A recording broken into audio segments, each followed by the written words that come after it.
জেলা হচ্ছে যুব দলের স্বেচ্ছাসেবক দলের প্রচার সম্পাদক জুয়েল। আমি যখন রাজনীতি করি তখন তো হাফ প্যান্ট পরার মতো ভাব। হ্যাঁ, যাক, অনেক বড় ভাই, হ্যাঁ বড় ভাই আছে।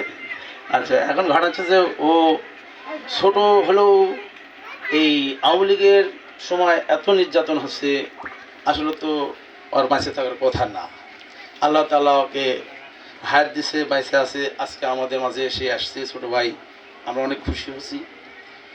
এবং আমার বড় ভাই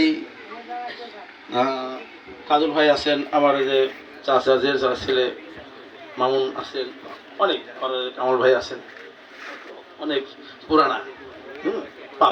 সুন্দরভাবে সুসংগঠিত করার লক্ষ্যে বিএনপি গড়া এবং বিএনপিকে ঐক্যবদ্ধ করা, বিএনপিকে শক্তিশালী করা, গ্রাম পর্যায়ে যে জনপ্রিয়তা নেতা একটাই, সেটা হচ্ছে শহীদ জিয়াউর রহমান আমাদের নেতা।